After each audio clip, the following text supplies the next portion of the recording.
चलिए अब fear of criticism को भगाते हैं। फियर ऑफ क्रिटिसिज्म यानी आलोचना का डर। जितना खतरनाक फियर ऑफ पॉवर्टी है, ठीक उसी तरह का घातक डर है क्रिटिसिज्म का। ये डर कोई भी इनिशिएटिव को बर्बाद करने की क्षमता रखता है और कल्पना की ऊंची उड़ान भरने से हमें नीचे रखता है। और लोगों में ये प्रॉब्लम बहुत ज़्यादा है। इतिहास में जब भी किसी ने कुछ अलग करना चाहा होगा, तभी शायद क्रिटिसिज्म का जन्म हुआ होगा। और इसकी ऐसी बहुत से कारण हो सकते हैं, पर यहाँ इसका मतलब इंसान को विरासत में मिली दूसरों को नीचा दिखाने की भावना है।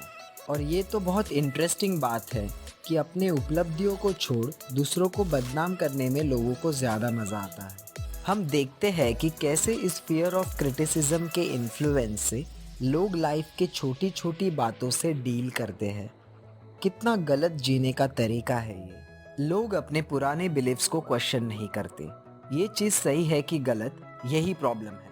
अपने पुरखों की बातों पर बिना सोच विचार किए विश्वास करते हैं और उसी मेंटालिटी से जीते हैं। कोई सवाल करेगा तो झूठ बोलेंगे, पर सच को फेस करने की हिम्मत बहुत कम लोग ही कर पाते हैं। क्रिटिसिज्म एक सर्विस की तरह है, और कोई भी सर्विस कोई प्रोवाइड करे या ना करे, क्रिटिसिज्म की सर्विस सभी के पास बहुत ज़्यादा क्वांटिटी में अवेलेबल होती है और उसकी ज़रूरत हो या ना हो, लोगों के पास अनलिमिटेड सप्लाई है। कोई केसेस में रिश्तेदार तो सबसे बड़े अपराधी होते हैं।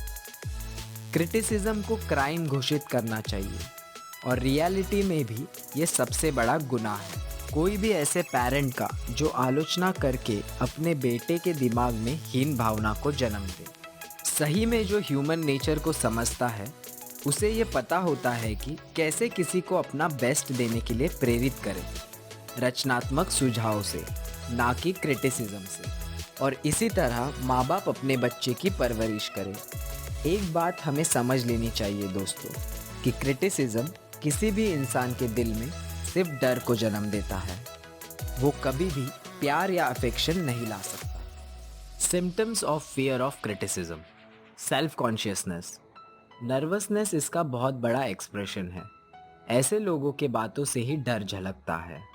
लैक ऑफ पॉइज यानी शिष्टता की कमी। Lack of voice control. ऐसे लोग दूसरे लोगों के उपस्थिति में नर्वस होते हैं। Poor physical posture and poor memory. Personality यानी व्यक्तित्व।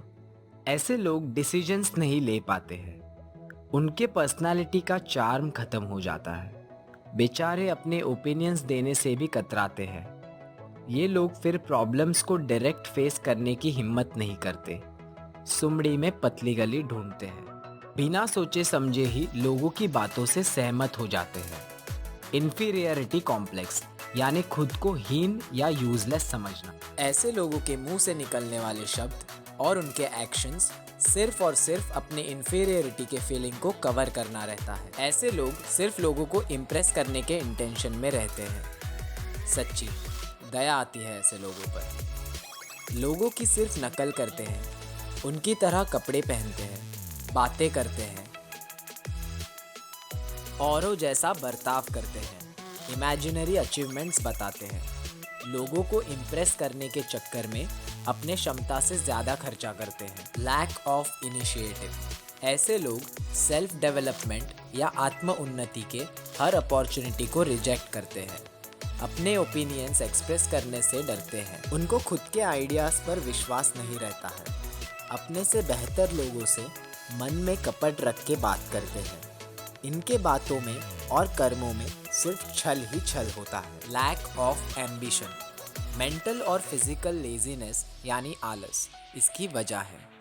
लेट डिसीजंस लेना, आसानी से दूसरों से प्रभावित होना, दूसरों के पीठ पीछे उनकी बुराई करना और सामने उनकी तारीफ करना, बिना लड़े हार मान लेना, सिर्फ औरों के विरोध से अपना बना बनाया काम छोड़ देना, दूसरों को बेवजह शक के नज़र से देखना, सही से बात न करना, खुद के गलतियों को स्वीकार न करना, लैक ऑफ एम्बिशन के कुछ लक्षण हैं। देखा आपने दोस्तों, क्रिटिसिज्म के डर से कैसे हमारे जीवन पर कौन से हद तक परिणाम होते हैं।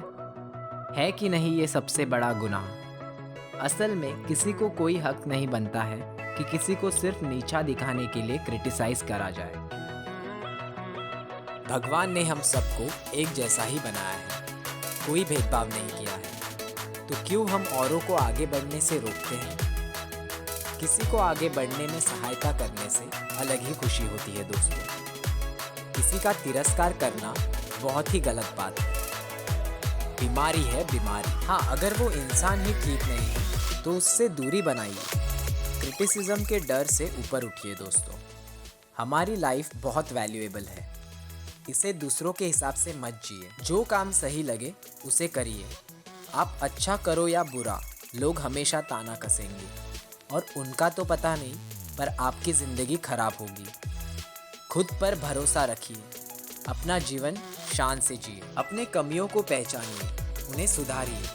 अगर आसपास अच्छे लोग नहीं हैं तो उन पर निर्भर ना रहें। खुद से उम्मीदें रखें, अच्छे लोगों की संगत में रहें जो आपकी कद्र करें और आपको आगे बढ़ने की प्रेरणा दें।